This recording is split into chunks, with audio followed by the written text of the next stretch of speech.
we're dog fooding stuff that is quite profound in terms of its implications for moving work forward together. That's Paige Costello, the head of AI and co-head of product at Asana.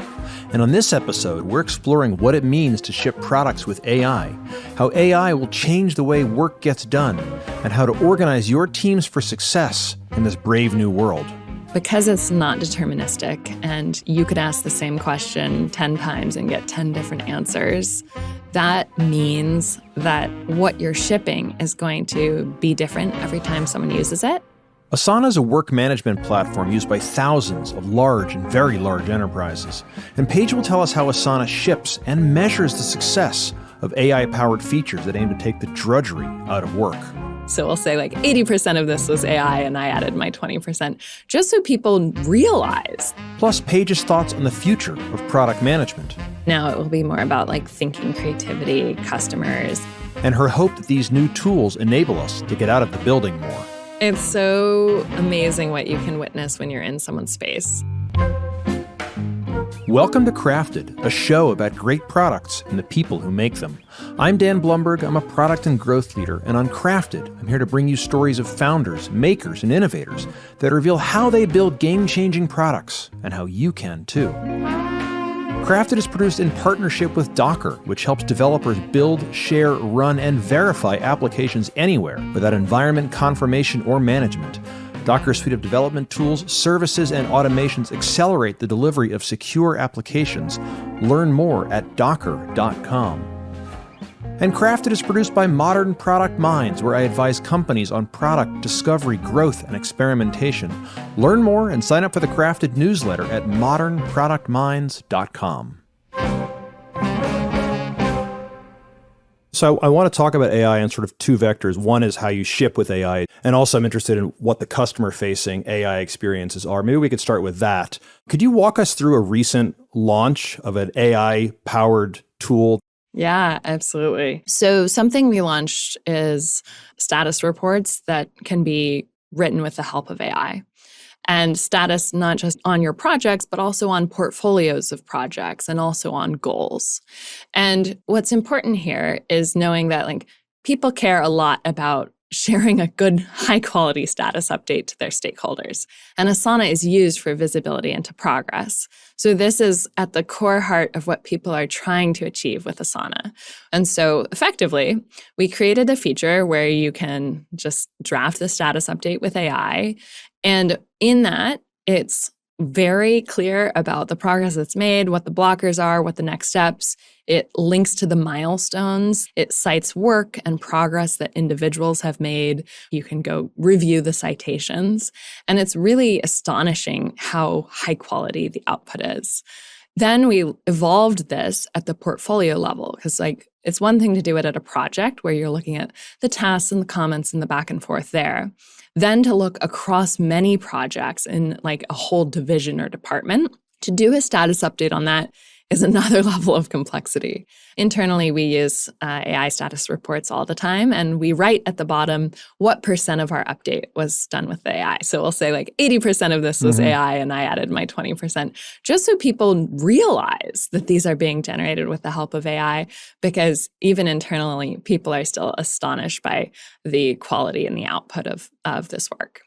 If this feature is widely used, it presumes that all the data that is necessary is in Asana, right? And so, because I know the feeling of some executive sees that your project is in yellow, or God forbid it's in red, right? But it might be because, you're blocked by some third party that you have no control over. And if that data is not in the thing that's making the summary, that could cause a problem. Yeah, that's actually related to the fact that we don't detect the color.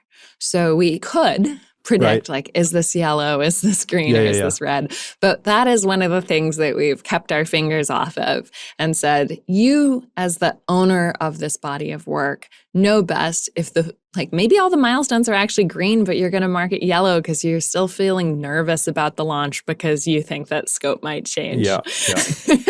Right. And so like just because everything's green doesn't mean the whole body of work is green. And so that's a nuance that I think gets lost if we put too much in the hands of what we can automate.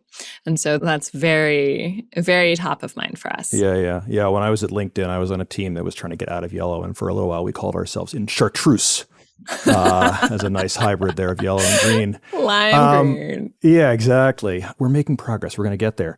At a few points in my career, I've been a part of either new product groups or I've been part of the core product group while there's this new product group over there and we get a little jealous of them because they get to play with the fun stuff. And I'm curious how Asana has organized itself and how you recommend or how you're observing your clients, how they're organizing around AI. Is it something that you recommend being diffuse and every team is using AI in lots of ways and the prototypes and, 1,000 flowers are blooming? Or is it best to have a central group that's doing it? I'm sure the answer is it depends, but I'm curious how you think about this question. I'd say it's pretty hard to take a scaled R&D function and just tell them everyone's doing AI now. Because there's what you can do to become good at using LLMs in building a feature or like playing with it and understanding the capabilities. And that's a whole nother thing to ship it to customers at scale and really maintain it and think about which models are you using, how are you evaluating quality, et cetera, et cetera. At Asana, we decided that like that 0 to 1 gear shift was too much to demand of all of our teams at once.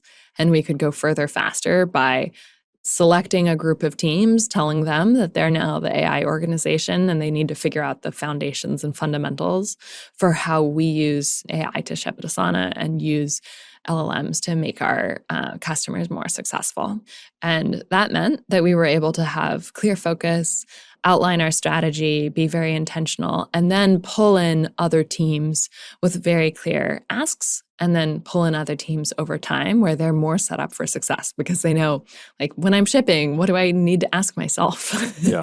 Instead of everyone going to legal and saying, can I do this? What about this? We're like, whoa. Don't go to legal. Here's the things you need to know. If you have anything that's not on this list, talk to this person and all requests funnel through them. It just makes everyone faster and smarter together. And we're really happy with that choice. But it does mean that it feels a little bit like, oh, what's the AI org doing? Mm-hmm. And so it takes a lot more work to do enablement. Yep. And kind of connect the dots on our strategy because our product strategy for Asana and our AI strategy are not different. And so that's a little tricky for people to understand because it could be really easy to assume that there are two different strategies. Yep. There's one company strategy, and we're just assisting the organization to deliver on that. Yeah, I've been a part of a couple different teams where the mission of the team was to put ourselves out of business. So when I first joined the New York Times, I was on the mobile product team, right? And like we needed to have a team who only thought about mobile.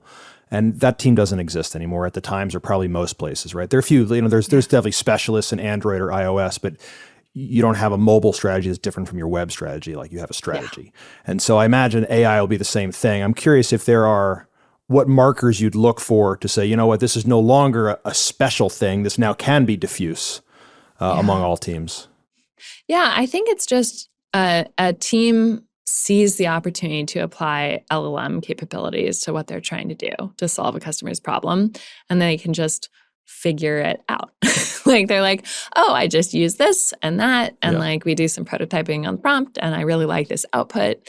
And now I know how to roll it out. And I have confidence that I'm doing it within the expectations of how we ship enterprise software. And that there just are, I was picturing like a bowling alley with the guardrails up. Right. It's like everyone just, no matter what the skill is, can be successful because that is what we need to have where people can initiate and execute to completion successfully. Where do you think AI is going to change the role of, let's start with product folks, but it could be knowledge workers more generally. Where is it going to change their jobs the most? Yeah, I think AI is going to take a lot of the tedious tasks out of work. I do believe that the work PMs will need to continue to focus on need finding and really doing like hands-on user research. Because as much as you can do lit review style research much more quickly than you ever could before, the quality of the insight will vary. And so PMs are still going to be responsible for like sniffing out what the best opportunities are and like being surprised by being really close to customers and watching them do their work, use the tools, et cetera. I think also that PMs are going to have to figure out how to get comfortable with the stochastic outcomes of AI-powered features, because what will happen is all of our software solutions are going to be much more personalized. And so reading an A/B test isn't going to be so straightforward because everyone had a different experience. And so figuring out how to define quality, how to evaluate what you're shipping is going to be a really new and interesting challenge as all products become more underpinned with LLM technology. Can you expand on that some more? What you mean by getting used to the stochastic nature of AI? And because I know that's like, it's, some people see it as a bug, some people see that as a feature, and I'd love for you to expand on why that's something we have to understand to use it well. Yeah, absolutely. So because it's not deterministic and you could ask the same question 10 times and get 10 different answers, that means that from a product perspective, what you're shipping is going to be different every time someone uses it. And your ability to evaluate the success or quality of that will be even more complex than it is today. I think it's hard actually to like read between the lines today. Like we can know if something wins or something loses. We can know if the results are neutral, but why is missing. So the quant versus qual is how we are trained to think about our releases. But when you think about the future of what LLMs do to our technology we're putting in customers' hands, we need to get more creative about like articulating what success looks like. And that actually is going to be built into how we ship. So at a framework level, you can expect teams to start building with different quality suites than we built with before, where PMs are going to be responsible for articulating the success criteria, for really checking that the prompt is working as you'd expect most of the time. And so getting a lot closer to the actual implementation and the performance at that level, as opposed to, the highest level outlining or speccing of the work and then reviewing results weeks later. Is there a specific way that played out with the launch of, say, the SmartStatus that we were just talking about? Yeah, absolutely. At the very beginning, our PMs were truly going through spreadsheets and runners and saying like, what were the answers and how would we say that was successful? And grading them on like answer quality, answer accuracy. And each feature had different things that we would be looking for in the output. Like what we needed from a status update is different from what we needed from a task summary, say. If you had a task with 50 comments and you said, tell me what's the back and forth? What's this all about? The result on that is going to be different intentionally than the result on like a project summary or a status on a goal. And so each of those required like very careful thinking on the part of the PM about like, what does good look like here and how do we build that into the system? And then we eventually, there are now burgeoning startups trying to do this. I believe that the model companies are probably going to try to build their own, probably fit for purpose evaluators for each model. But if you're at a company like Asana, where we're using models from Anthropic, models from OpenAI, and we want to maintain flexibility about what our customers need and want to work with and the quality of those outputs, that requires a lot more of thinking about our frameworks and our layer of how we engage with that to make sure that what we're putting in customers' hands is really the best we can put forward. This gets a little bit meta, but are you experimenting with one model, checking another model? And all the time. You mentioned like the human qualities of the PM, looking at the output of, is this a good status report or not? Can you also then, or maybe you already have, built a model that takes that product sense, for lack of a better term for it, and looks at the model output that gave the status update? Yes, we've created numeric scoring and categories and then built that into how we ship so that a PM doesn't have to use a spreadsheet. Yeah. Yeah. And that's changed almost every 3 months since we started working more heavily here.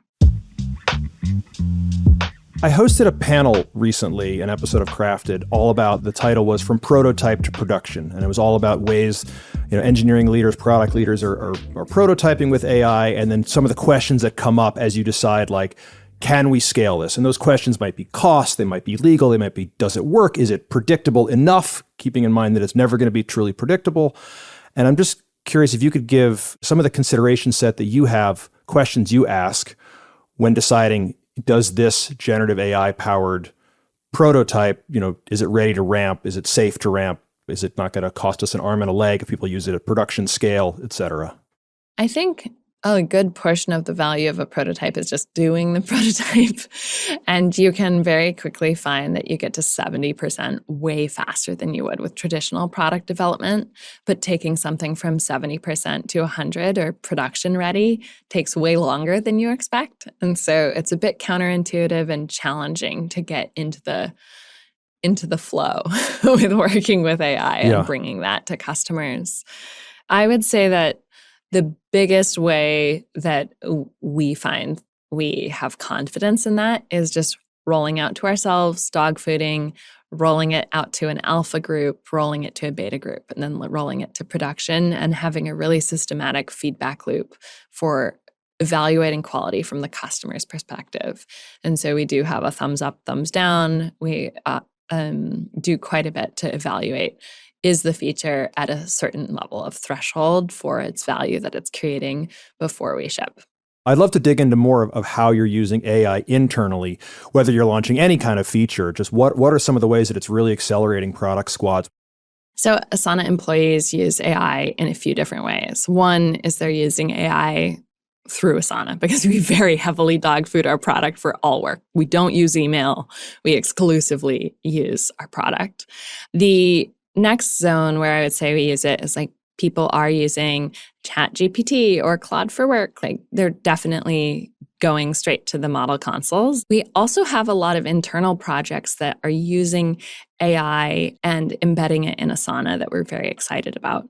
If you think about the way work moves forward, it's not linear. You might work on a project and then get feedback on it, and then you need to consolidate that feedback and do a rev on it.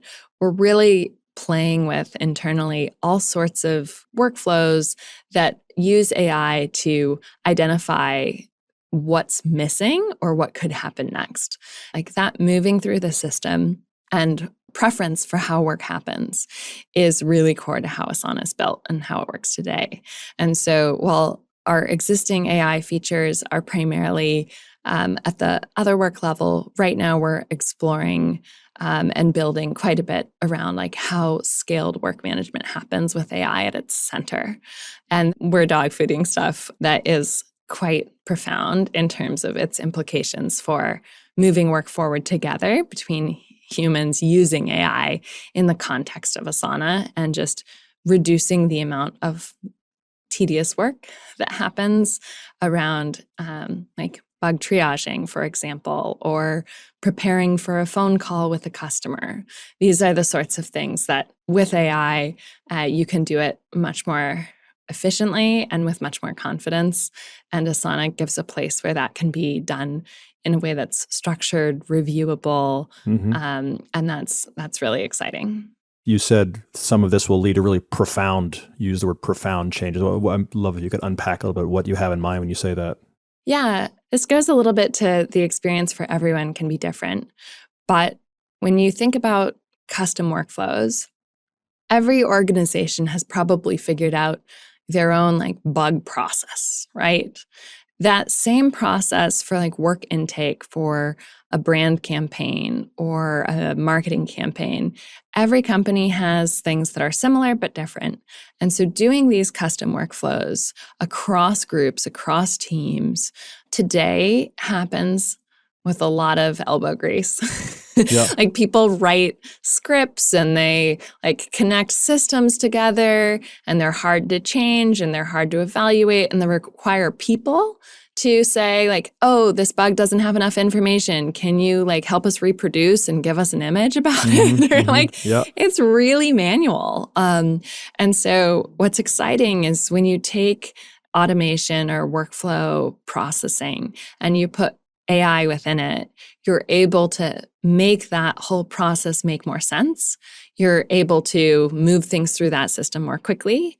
You're able to even review what's not working about the system. So we're going to be in a position to say like, okay, this step is a bottleneck. Only half of what's coming in here is ready to be actioned on. Like you should change the form that's upstream of this so that you get better results and you're not slowing your teams down. Yeah. And that's the exciting part is I think no one wants to be doing this flavor of work. It is what's required to do the fun stuff about work. And creating really custom AI-powered business processes that move work forward in complex organizations faster is going to create so much value for so many customers around the world. And I mean our customers, but I also mean their customers. Sure. And so that feels really exciting. That also sort of gets to the sort of scary part you mentioned. A lot of this takes a lot of elbow grease. Humans have elbows. And if an automation is just doing it, right? So the question here, though, and that's a big issue, right? That automation for, centuries has displaced people's jobs. What are some of the new skills, new jobs that people should be preparing themselves for now? Yeah, I believe that we'll still work. Like there will be a good portion of people that still work just as many hours in the day. They'll be just doing different things during those hours. Because the human appetite to make an impact and do good work is, I think, core to many people who have jobs in product. And so when I reflect on like what new jobs will exist or what will people need to do, it's more about using AI to be a higher impact individual and to work smarter and to work faster and work more creatively and unlock things that you would have had to work through 3 people to do. And it would have taken a week to be able to do that in 10 minutes is not really a job change. It's an acceleration of the type of work that you hoped you had signed up for at the beginning. I do think there will be new jobs like AI ethicists and like people who are responsible for like how AI is used and rolled out at companies. But from a like core product role, I think that PMs will continue to be valuable, but maybe spend less time on parts of the job that were more about writing in detail. And now it will be more about like thinking creativity, customers, and spending time in terms of the quality of the output. Yeah. I interviewed Janet Bastow recently, the founder of Mind the Product and of ProdPad. We were talking about this exact same topic and joking that like, oh, AI is going to do everything and like we can put our feet up. And like that's never proven to be the case with any new technology. Humans like find a way to work more. But she also said AI is going to take a lot of the repetitive jobs away from product folks, and it's going to enable them to get out of the building more. At least that's her hope. That's her dream. She's like, they might just make more excuses for not getting out of the building more and do something else. And so I'm curious if you think that's truly the unlock that gets product folks to even more so, talk to customers, do the things that, humans are truly outstanding at, or do we find new excuses to not do so? I can only hope. That's when the job is at its most fun and its most impactful. So I can only hope so. I don't know if there's a customer interview or an experience you had where, because you said that's the most fun part. I'd love if you could share why is that the most fun part? What is it that like got you to feel that way? Yeah, absolutely. One customer interview I had at Intuit, I was looking at how our invoicing worked and invoice design and customization and how people were billing their customers for the work that they were doing. And I went to an auto body shop and I watched them invoice and I looked at their paperwork, the way they were printing invoices, what they were trying to achieve.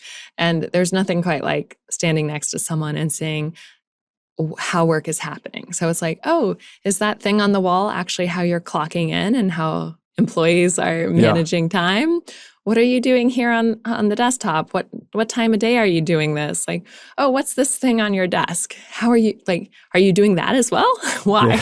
Yeah. And so there's so much that's outside of what you can record in a like user testing session. I think a lot of people are like, oh, if I just like have someone play with this flow and I record the reactions to it, that's good enough. And I think that's so limiting. It's just such a narrow view into how people are interacting with your tool in the context of their ecosystem of daily work. And so that's a memory I have that really stands out. I think also what people say and what people do is so different. And you can't tell that very well when you're doing a video recording of them engaging. Totally. It's funny you mentioned an auto mechanic. I was at my auto mechanic last week, and he uses sticky notes to organize his work. And he wrote a bunch of things down. And then I forgot how it came up, but he showed me his system, which is he has like, sticky notes for cars that just came in, cars that are in progress, cars that are waiting for the customer to phone call, cars that are done. And he literally picks up the sticky notes and moves it over and then moves it over. And I was like, you have a Kanban board. And he had no idea what that is. And I was like, it's actually a car thing. It came out of Toyota like years ago. It's actually like we use it in technology now. And he was curious about it. I don't know if he's your target customer with Asana, but he's using a very similar process. And I loved seeing it just laid out right in front of me there. It's so amazing what you can witness when you're in someone's space. And so I couldn't agree more that I hope our PMs get out of the building. When you appeared on Lenny's podcast, you mentioned you were building a Paige bot. And I'm curious how Paige bot is doing. What can she do? What can't she do? And what do you really wish Paige bot could do? Oh, man. I have aborted mission on that, mostly because it was mostly for playing, just to see what is possible, what context you can give an LLM, what you can ask it, what output you can give out. I'm finding that I'm writing a ton of docs and working with my teams about our product direction, and that is taking so much headspace that is more at the intersection of like, where is the market? What are Asana's unique capabilities, and what can we create for our customers that is beyond most people's wildest dreams? And it's just taking so much headspace. I would say I'm not playing with my own bot at the moment. What if you were? Yeah. What do you wish PageBot could do? Or if not PageBot per se, but what do you wish AI could do for you that it's not doing for you today, but you think it could in the future? Yeah. It's a bit meta because Asana works on work management and enterprise work management and solving the problems that knowledge workers have around cross-functional work and the plan and having shared purpose and being able to visualize progress. And a lot of those problems are problems I myself want AI to solve. There are so many problems that are going to get solved really quickly around having AI be like a great EA or chief of staff and support you in like your meeting rescheduling and like preparing for a meeting and knowing what's on deck that could be moved or like relative priority across people and groups. But I think some of the biggest problems are really like what's most important to be doing and how to work across people and how to stay organized and on top of what's happening. And so that's really what I want AI to solve.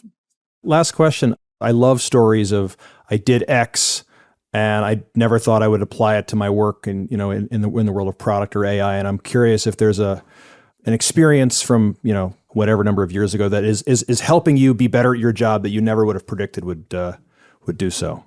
I have a liberal arts degree, and I think having the critical analytical thinking as your foundation is just something that scales to all sorts of interactions around thinking about problems, around prioritization, around trade-offs, around what's happening in the world. And it's been so useful to me in my career and just in my daily life. So I'm going to bring this all full circle here. I'm a fellow liberal arts college major. With AI, we're not going to be like, ooh, you don't have an engineering degree. That'll be less of a thing, I think, going forward. Do you agree with that? I do. I mean, it's self-serving for us both to say that, but like, but like the critical skills you talked about are even more important now. Whereas like learn to code is probably still important, but a little less so than it was a couple of years ago, I think. Yeah. And those become more accessible over your Yeah. entire career journey. Whereas that like foundational ability to challenge and think and be creative is going to become more of an asset, because you're going to be able to do more things that you would have needed a degree to engage in at even a cursory level before. Yeah. Awesome. Paige, thank you so much. I really enjoyed this conversation. I also will say thank you as well. I am nowhere near your target customer. I don't have 120,000 employees, not even close, but I have used Asana since like 2011 as a personal task management tool. So it's something I use every day, and I appreciate the work that you and your team are putting into it. Wonderful. Well, if you haven't played, I know you've played with it lately, but I also have used it in past jobs, and the difference in what the product looks like now from what it looked like when many people gave it a try is quite exciting. I personally worked on like rolling out the goals product, so we support OKRs, have been really focused on like the intersection between strategy and execution. It's been really fun to expand what it's able to do. That's Paige Costello, the head of AI and co-head of product management at Asana. I'm Dan Blumberg, and this is Crafted, a show about great products and the people who make them. Crafted is produced in partnership with Docker, which helps developers build, share, run, and verify applications anywhere without environment confirmation or management. Docker's suite of development tools, services, and automations accelerate the delivery of secure applications. Learn more at docker.com. Special thanks to Artium, where I launched Crafted. Artium is a next-generation software development consultancy that combines elite human craftsmanship and artificial intelligence. See how Artium can help you build your future at artium.ai. And Crafted is produced by Modern Product Minds, where I advise companies on product discovery, growth, and experimentation. Learn more and sign up for the Crafted newsletter at modernproductminds.com. Please share Crafted with a friend, and if they don't remember to subscribe, leave them a sticky note. Oh, what's this thing on your desk? Are you doing that as well?